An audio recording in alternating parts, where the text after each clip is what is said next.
예, 할렐루야는 부흥사한테 하는 것 같은데 반갑습니다. 네, 여러분 반갑습니다. Nice to meet you today, and I'm really glad to worship with you this morning. Today's scripture is Romans chapter 12. 오늘 말씀은 로마서 12장입니다. You can read your own Bible, your language. 제가 봉독해 드리겠습니다. 로마서 12장 1절부터 21절까지 말씀입니다. 그러므로 형제들아, 내가 하나님의 모든 자비하심으로 너희를 권하노니 너희 몸을 하나님이 기뻐하시는 거룩한 산 제물로 드리라. 이는 너희가 드릴 영적 예배니라. 너희는 이 세대를 본받지 말고 오직 마음을 새롭게 함으로 변화를 받아 하나님의 선하시고 기뻐하시고 온전하신 뜻이 무엇인지 분별하도록 하라. 내게 주신 은혜로 말미암아 너희 각 사람에게 말하노니 마땅히 생각할 그 이상의 생각을 품지 말고 오직 하나님께서 각 사람에게 나눠주신 믿음의 분량대로 지혜롭게 생각하라. 우리가 한 몸에 많은 지체를 가졌으나 모든 지체가 같은 기능을 가진 것이 아니니 이와 같이 우리 많은 사람이 그리스도 안에서 한 몸이 되어 서로 지체가 되었느니라. 우리에게 주신 은혜의 은혜대로 받은 은사가 각각 다르니 혹 예언이면 믿음의 분수대로, 혹 섬기는 일이면 섬기는 일로, 혹 가르치는 자면 가르치는 일로, 혹 위로하는 자면 위로하는 일로, 구제하는 자는 성실함으로, 다스리는 자는 부지런함으로, 긍휼을 베푸는 자는 즐거움으로 할 것이니라. 사랑에는 거짓이 없나니 악을 미워하고 선에 속하라. 형제를 사랑하여 서로 우애하고 존경하기를 서로 먼저 하며 부지런하여 게으르지 말고 열심을 품고 주를 섬기라.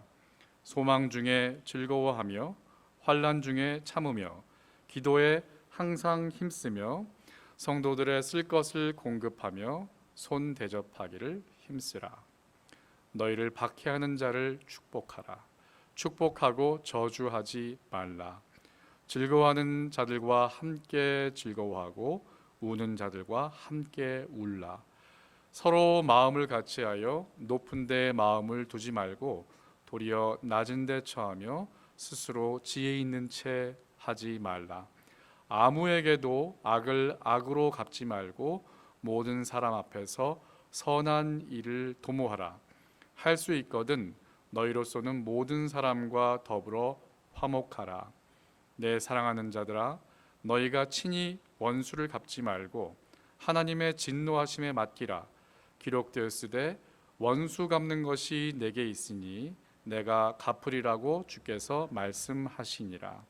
내 원수가 줄이거든 먹이고 목마르거든 마시게 하라. 그리함으로 내가 숯불을 그 머리에 쌓아 놓으리라. 악에게 지지 말고 선으로 악을 이기라. 아멘. 하나님 말씀입니다. This is the word of God. 반갑습니다, 여러분. Does anybody remember me? I came here about 3 years ago. 3년 전쯤에 왔었는데 저 기억하십니까? 한번 손 들어 보시겠어요? 예, 장로님하고 몇 분만. 반갑습니다. 저는 여러분 기억합니다. 예, 아주 반가운 마음이고요. 다시 이렇게 말씀을 전할 수 있어서 함께 예배드릴 수 있어서 참 반갑습니다. 한 가지 다 바뀐 상황이 있다면 여러분 이렇게 참 예쁜 얼굴에 마스크를 지금 쓰고 계신다는 거, 이렇게 지금 팬데믹 상황을 지나면서 이렇게 쉽지 않은 시간들이죠. 저도 개인적으로 이렇게 좀 나름 어려운 시간을 작년 올해 이렇게 보냈습니다. 그러나 또 그 가운데 은혜가 있습니다. 우리 모두가 사실 이 경험 처음 하는 경험들 아닙니까? 한 번도 지내보지 않은 시간을 저희가 지나고 있습니다. 이런 가운데 여러분이 더 많은 기도와 또 인내와 또 그 가운데 하나님께 주신 소망으로 여러분들이 함께 믿음 생활하고 계신 줄 믿습니다. 믿음이란 것은 위기의 상황에 더욱 진가를 발휘하지요. 세상 사람들이 어렵다고 말할 때 오히려 믿음의 사람들은 그 가운데서 소망을 보는 것입니다. 왜 그렇습니까? 절망의 순간에 더욱 하나님을 바라보게 되고 그 가운데 하나님의 은혜를 더욱 깊이 체험할 수 있기 때문입니다. 그렇게 살아가는 것이 오늘 우리가 함께 나누고자 하는 The Victorious Life, 승리의 삶, 승리하는 삶이라 말씀드릴 수 있겠습니다. 자, 오늘 말씀 제목을 승리의 삶이라고 생각해 보았는데요. 여러분 계속해서 우리가 살아가는 삶을 잘 생각해 보면 승리라는 것은 무엇인가 싸워서 이뤄내는 결과물이기 때문에 우리의 삶이 어떠한가를 생각해 볼 수가 있습니다. 무언가를 위해서 계속 우리는 고군분투하고 있습니다. 이 고군분투란 말이 이제 한자 성어죠. 이 뜻이 전장에 홀로 어떠한 병사가 남겨져서 홀로 그 남은 전쟁을 다 싸워내야 된다는 그런 뜻입니다.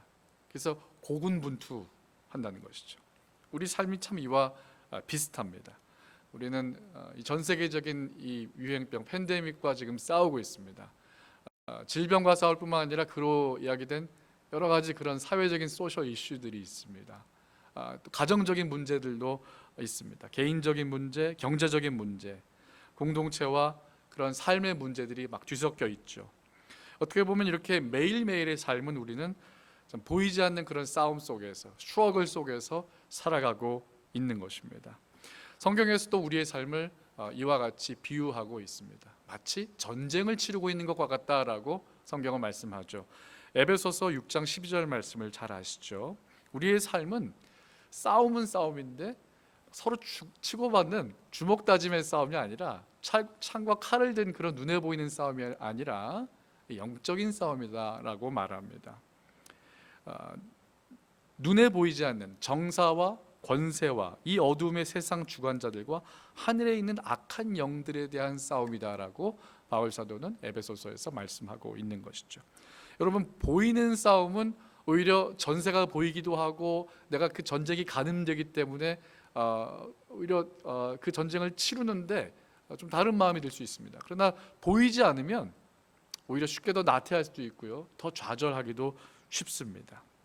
그러나 여러분, 여기 우리의 구원의 소식이 있습니다. 우리 한번 여러분 가진 성경 한번 들어볼까요? Let's lift up your Bible. 여기 구원의 소식이 있습니다. 여러분의 생명이 이 가운데 있다라는 것이죠. 성경 우리에게 말씀합니다. 우리의 싸움은 승리가 보장된 싸움이라는 사실이죠. Your battle is guaranteed in the Bible. 아멘. 하나님 말씀으로 인해서 우리의 승리는 보장되어 있다라는 사실입니다. 요한계시록 21장 4절 말씀은 우리에게 이렇게 말씀하고 있습니다. 예수께서 다시 오시는 날, 그리스도께서 다시 오시는 날 이런 일이 있을 것이다 말씀하는데요. 요한계시록 21장 4절 말씀입니다.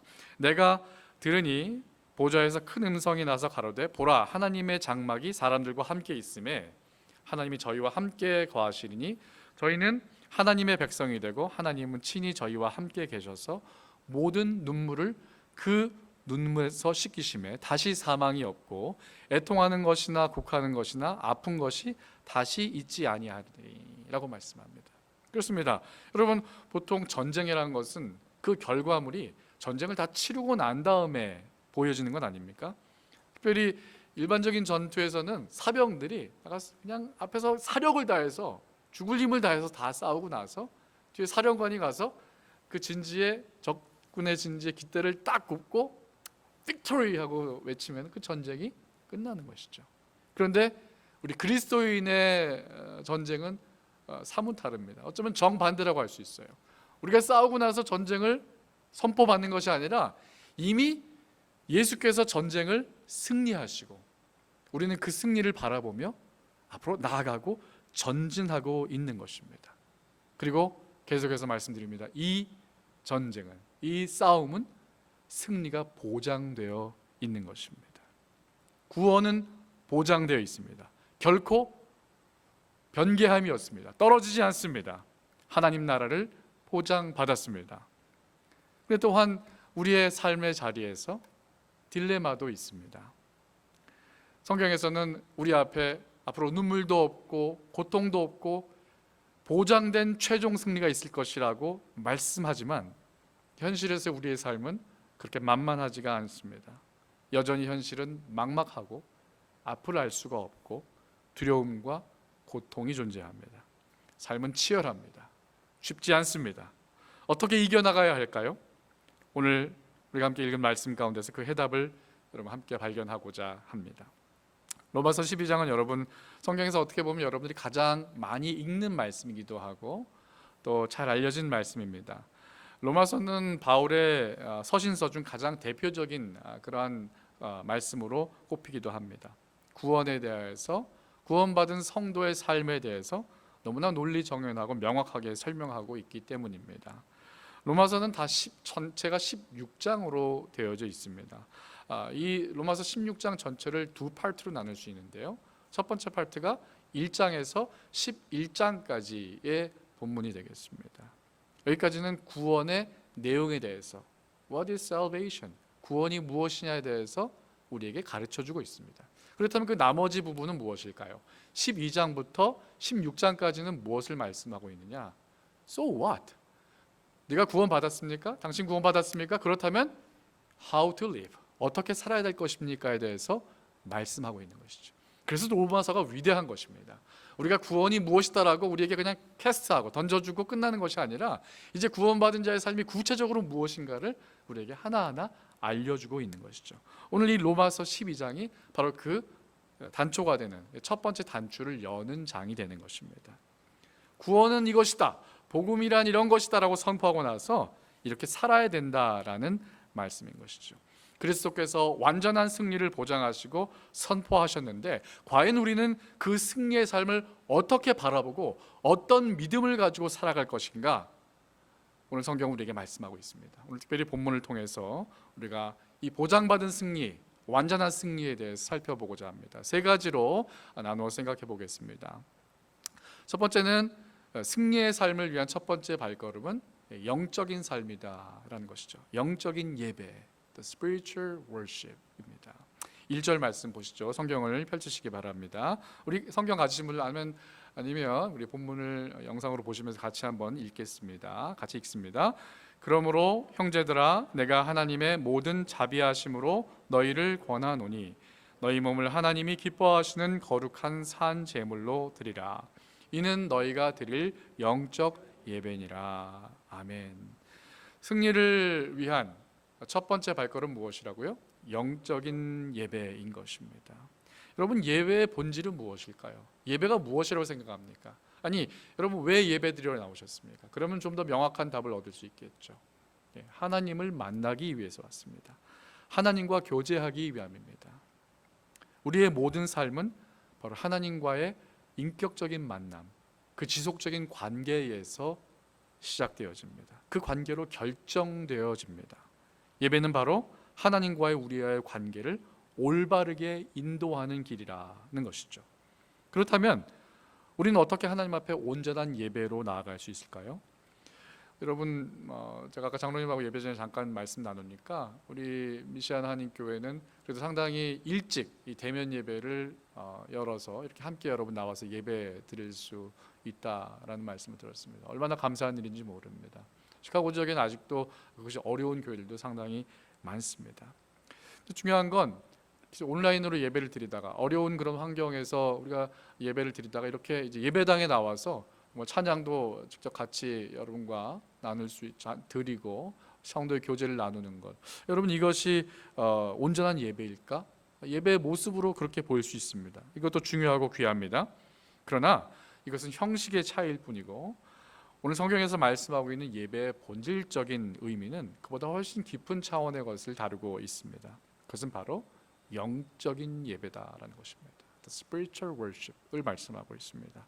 자, 1절 우리가 보았는데요. 후반절 보면 바로 그렇게 나와 있습니다.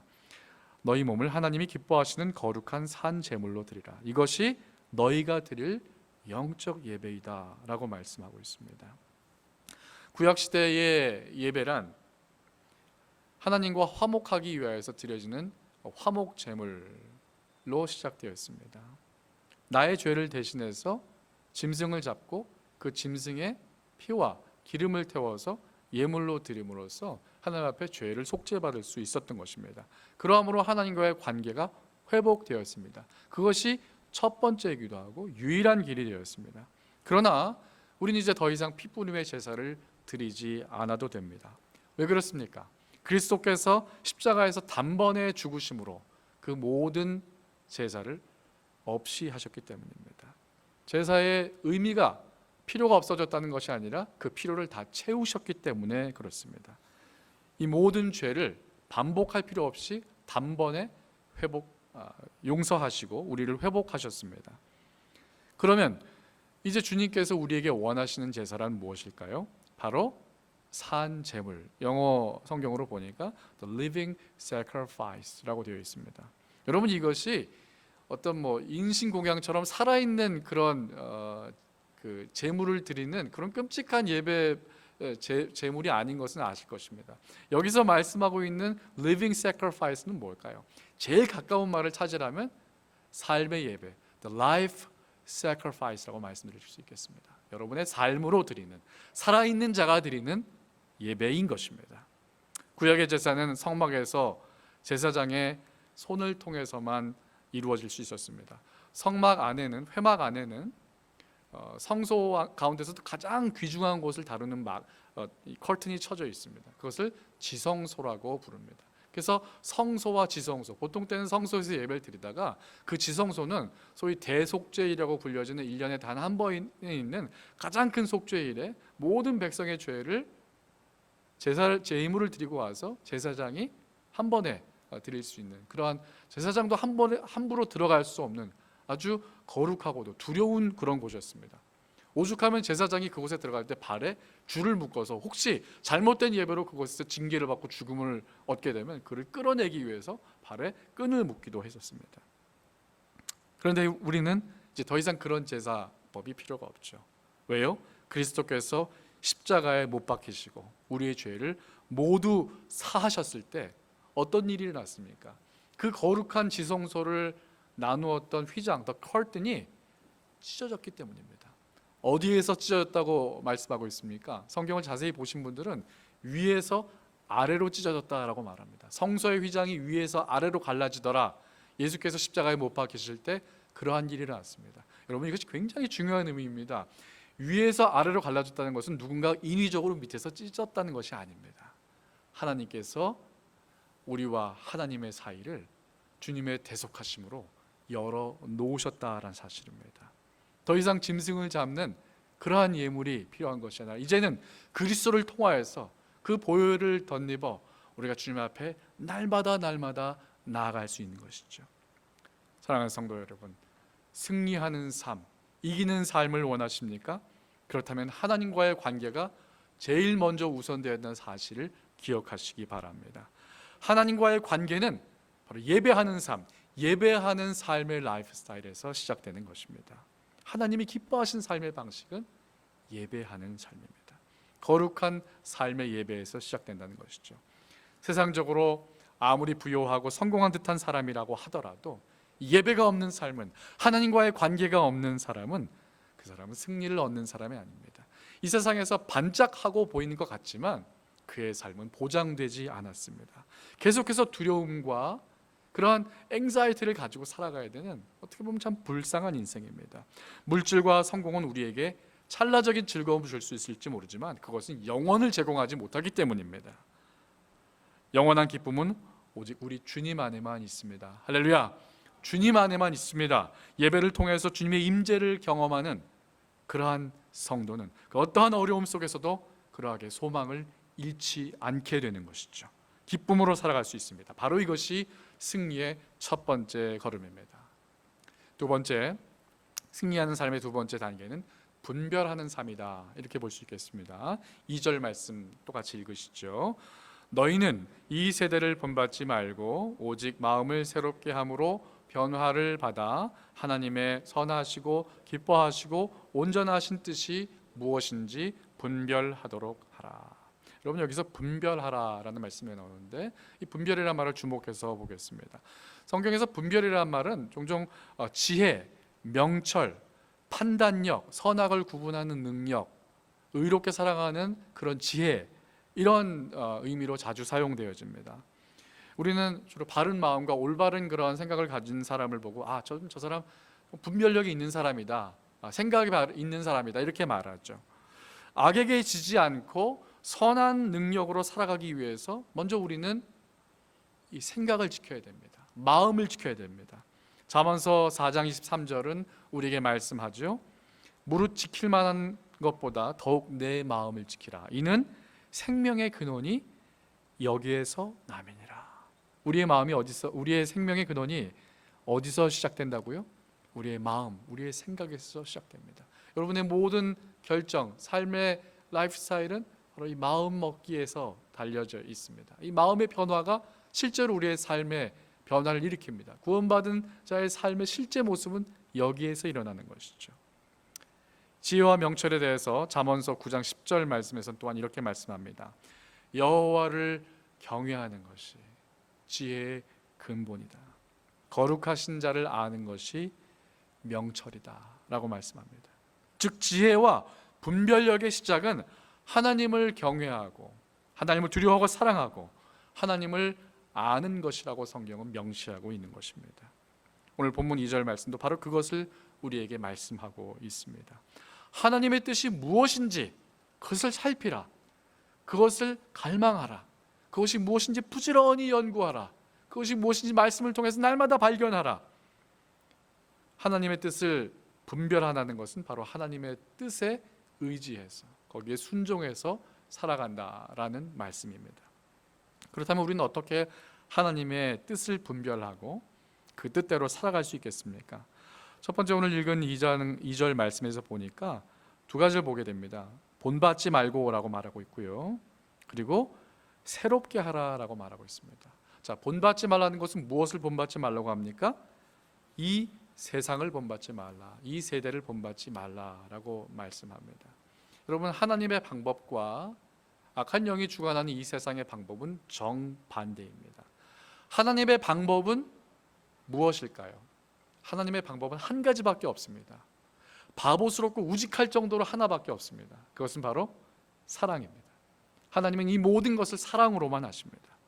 사랑은 우리로 하여금 죄를 용서하시게 할 뿐만 아니라 우리로 하여금 우리가 주기도문에서 기도하는 것처럼 다른 사람을 용서하게 합니다. 그 근본적인 목적은 하나님과 우리가 하나가 되듯이 우리가 서로가 하나가 될 수 있도록 연결해 주십니다. 세상에서 말하고 있는 사랑도 있습니다. 그러나 그 근본을 들여다보면 그것은 굉장히 selfish한 것입니다. 자기 중심적입니다. self-centered입니다. 그러나 하나님의 사랑을 경험한 사람은 나에서 주님으로, 나에서 다른 사람으로 그 사랑의 방향이 바뀌어지는 것입니다. 성경은 그것을 아가페의 사랑이다 라고 우리에게 가르쳐 줍니다. 세상에서도 세상을 외치고 있지만 그 근본적인 마음에서는 내가 우선이기 때문에 여기서 희생이란, 진정한 사랑이란 찾을 수 없습니다.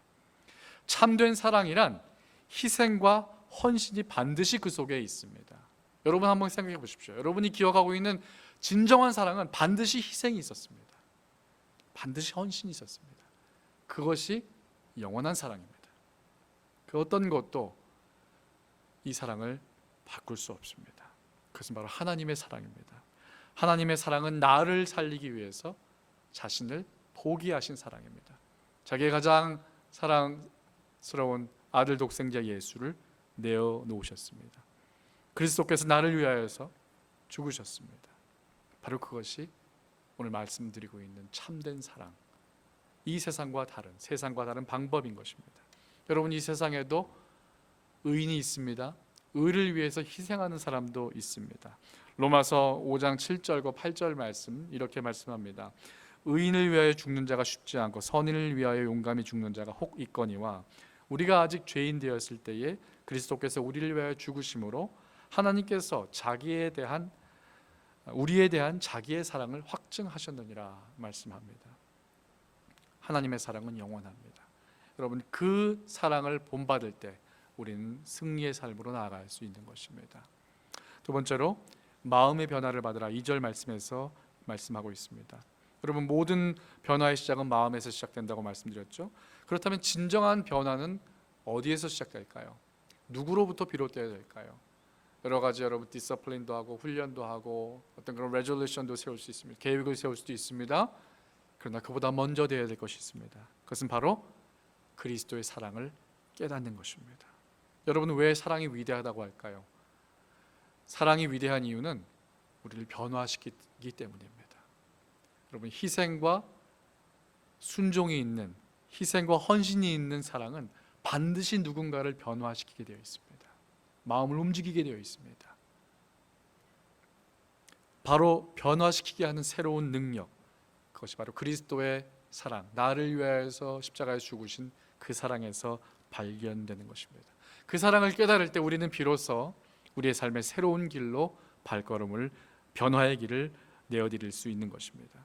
여러분, 나 스스로 자신을 변화시키는 능력이 있다고 생각하십니까? 그러할 사람은 없습니다. 오직 주님의 사랑만이 나를 변화시킬 수 있는 것입니다.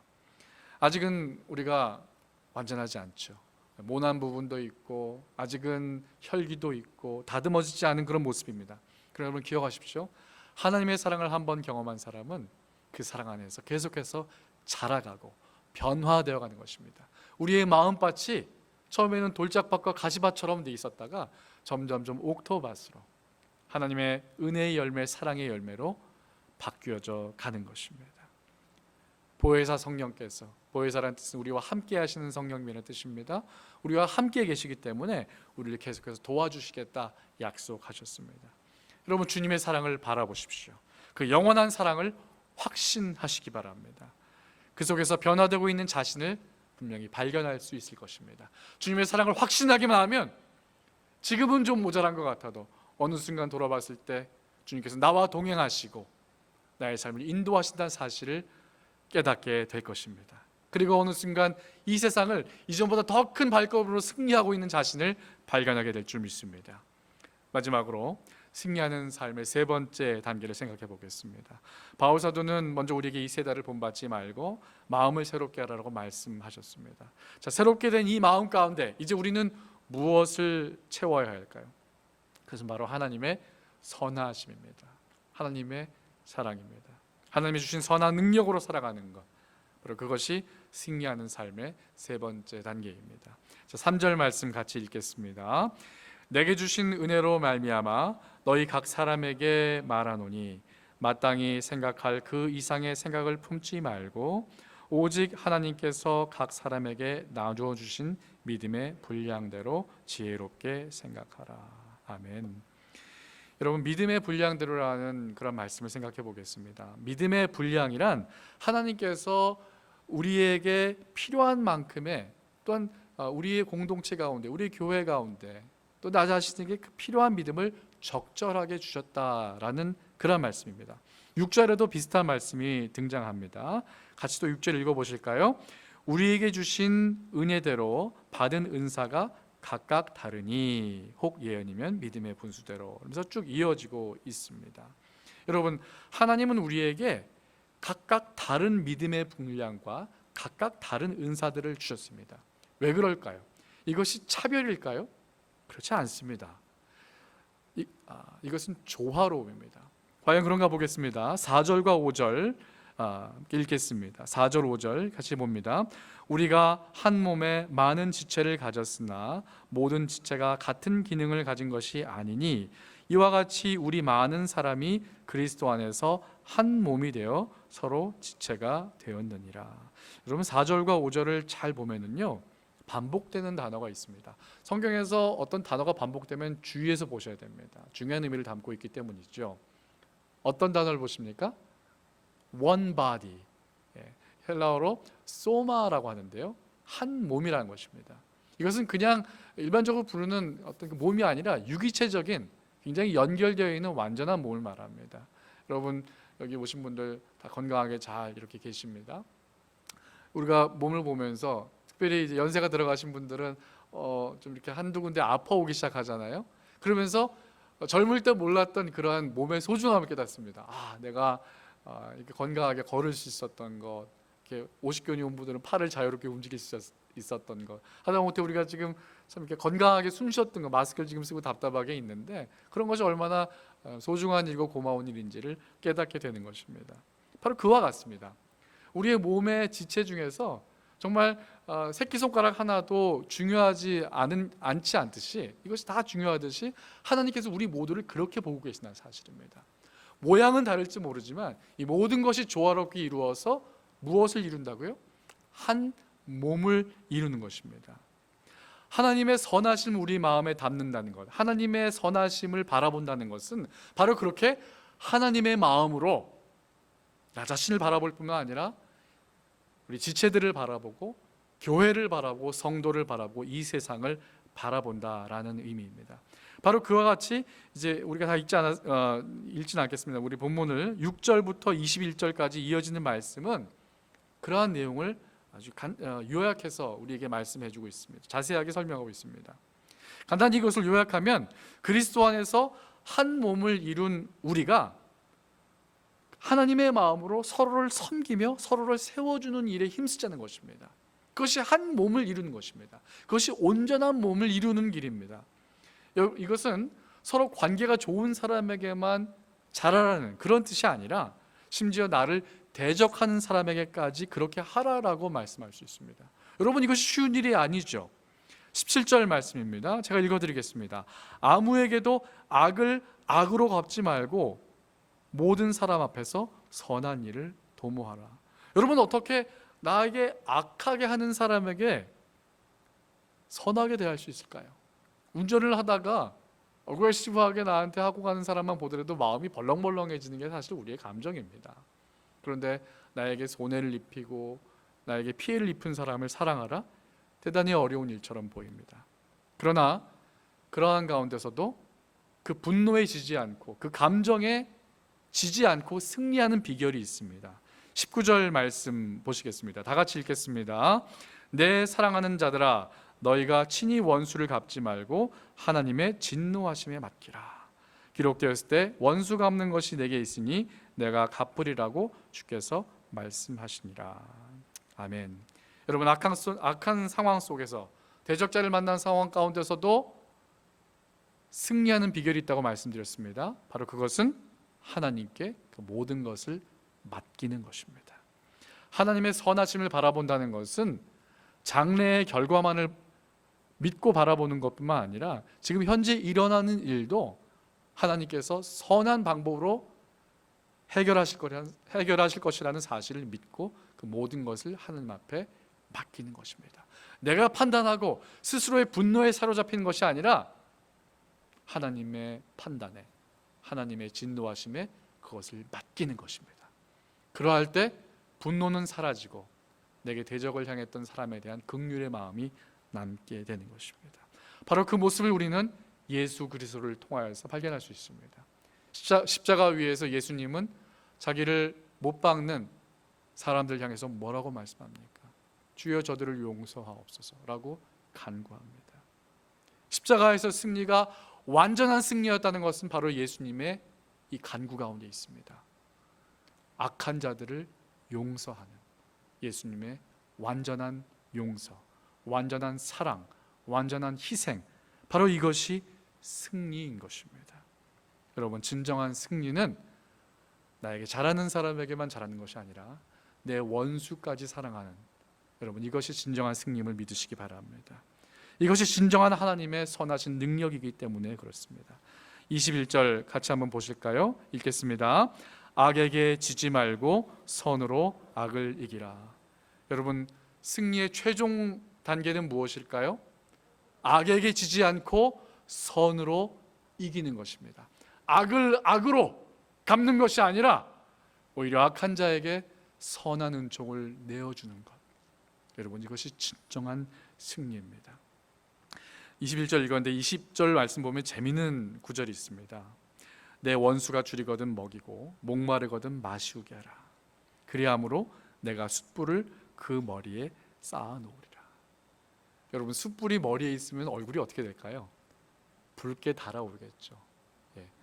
정말 승리는요, 내 원수에게 그대로 갚는 것이 아닙니다. 이 고대 중동 사회에서는 우리 한국에서 그랬던 것처럼 아궁이에 불을 떼듯이 이 숯불을 가지고 항상 음식을 했습니다. 그래서 이 숯불이 아침에 꺼져 있으면 난리가 나는 거예요. 그날 밥을 해 먹을 수 없습니다. 그래서 숯이 꺼지면 그 꺼진 숯을 가서 그걸 살리기 위해서 머리에 이고 이웃을 찾아가서 불을 빌듯이 숯불을 빌립니다. 그걸 의미한 거예요. 여러분, 그런데 참 재미있는 표현 아닙니까? 원수가 줄이거든 먹이고 목마르거든 마시게 하라. 나와 대적의 관계에 있었던, 나와 관계가 어려웠던 사람이 물어보고 집을 방문하다가 하다 안 돼서 나에게 오는 것입니다. 그 숯불을 지기 위해서 먼 발치에서 참 어쩔지 못하는 그 발걸음을 가지고 숯을 지고 오는 그 모습을 상상해 보세요.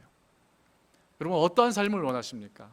어떠한 사람과 어려움과 원수 맺는 일이 있었을 때 자기의 감정에 휘말려서 평생 그 사람과 풀지 못한 원한으로 사시겠습니까? 아니면 그 상대편이 생각했을 때, 야, 그래도 그 사람은 나를 받아줄 거야 하고 돌아갈 수 있는 그러한 사람이 되길 원하십니까? 누가 승리하는 자의 삶일까요?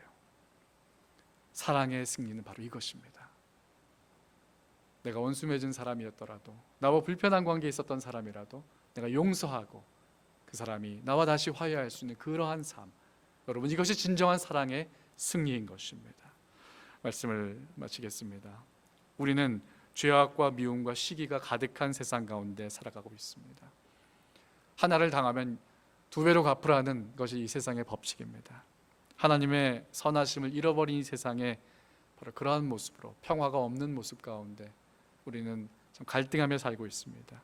그러나 하나님의 선하심을 경험하고 그 뜻대로 분별하며 살아가고자 하는 성도에는 악을 악으로 대하지 않고 선으로 악을 이기며 하나님의 방법으로, 사랑으로 이 세상을 이기며 승리하게 되는 것입니다. 그 최종적인 승리, 그 최종적인 승리의 보장은 하나님께서 그리스도를 통하여서 우리에게 이미 선포하셨습니다. 바울 사도가 말하고 있는 분별이라는 것은 옳고 그른 것을 내가 판단해서 구분하는 그런 능력을 말하는 것이 아닙니다. 지혜, 지식을 말하는 것이 아니에요. 여러분, 우리에게 선과 악을 구분할 수 있는 능력은 애초에 없습니다. 진정한 분별의 능력은 오직 하나님의 사랑에 집중할 때 생겨납니다. 여러분, 한국에도 조폐공사가 있고 미국에도 이 지폐를 발행하는 그러한 곳이 있죠. 여기는 위조 지폐를 감별하는 그러한 부서도 있습니다. 위조 지폐 감별사들이 항상 하는 일이 무엇인지 아십니까? 어떻게 그들이 위조 지폐를 감별해낼까요? 위조 지폐 새로 나올 때마다 그것을 업데이트하기 위해서 계속 위조 지폐를 보는 것이 아닙니다. 진짜 지폐, 진폐를 계속해서 봅니다. 매일매일 연구합니다. 진짜를 알고 있으면요, 가짜는 쉽게 걸러집니다. 하나님의 사랑에 집중하시기 바랍니다. 그 사랑을 바라보시기 바랍니다. 그렇다면 어떠한 삶의 유혹과 악한 세력 가운데서 여러분 능히 승리하게 될 것입니다. 보장된 승리, 하나님의 영원한 은총을 바라보고 끝까지 믿음의 길을 걸어가는 승리의 성도들 되시기를 축원합니다. 기도하겠습니다. 아버지 하나님, 우리의 연약함을 주님께서 아십니다. 자기만을 사랑하는 이 셀피시한 세상 가운데 사랑을 외치고 있지만 진정한 사랑은 발견되지 못합니다. 그러나 주님, 이제 우리가 눈을 들어 하나님의 사랑을 발견하고자 합니다. 이 세상의 방법, 이 세상의 사랑의 방법을 쫓지 않고 하나님의 선하신 그 방법, 우리를 향하신, 아니 원수까지도 용서하신 그리스도의 사랑으로 우리의 삶에서 악에게 지지 않고 선으로 악을 이기는 승리의 삶, 믿음의 삶으로 우리를 날마다 인도하여 주옵소서. 때로 우리가 연약할 때 있습니다. 그러나 주님, 승리하신 주님, 십자가의 주님을 바라보며 한 걸음 한 걸음 이 믿음의 길을 내어 딛는 주님의 사랑하는 제자들 될 수 있도록 우리 성도들을 붙들어 주시고 동행하시고 이끌어 주시옵소서. 예수님의 이름으로 간절히 기도드립니다. 아멘. 주 예수 믿는 힘으로 온 세상 이기네. 믿음이 이기네. 믿음이 이기네. 주 예수를 믿음이 온 세상 이기네. 온 인류 마귀 괴율로 큰 죄에 빠지니 띠를 띠고서 늘 기도 드리세. 참 믿고 의지하면서 겁 없이 나갈 때 주 예수 믿는 힘으로 온 세상 이기네. 믿음이 이기네. 믿음이 이기네. 주 예수를 믿음이 온 세상 이기네. 끝까지 이긴 사람은 흰 옷을 입히고 또 영생 복을 주시니 참 기쁜 일일세. 이 어두운 세상 지나서 저 천성 가도록 주 예수 믿는 힘으로 온 세상 이기네. 믿음이 이기네. 믿음이 이기네. 주 예수를 믿음이 온 세상 이기네. 믿음이 이기네. 믿음이 이기네. 주 예수를 믿는 믿음이 온 세상 이기네. 이 믿음으로 이 한 주간도 승리하는 주의 자녀, 주의 백성들 되도록 축복하여 주시옵소서. 이제는 우리 주 예수 그리스도의 사랑하심과 은혜와 우리 하나님 아버지의 아들 독생자 예수를 우리에게 내어주신 그 크신 사랑하심과 성령의 내주하시며 동행하시며 우리를 영원한 승리, 완전한 승리, 최종의 승리로 인도하시는 우리 성령님의 인도하심이 우리 하나님 앞에 나와 예배드리고 최종 승리를 바라보고 날마다 그리스도의 십자가 승리를 선포하며 살아가기를 소원하며 다짐하며 이전을 나서는 사랑하는 성도들 머리머리 위에 우리들 자녀들 가운데 이제로부터 영원토록 함께 하시기를 간절히 축원하옵나이다. 아멘.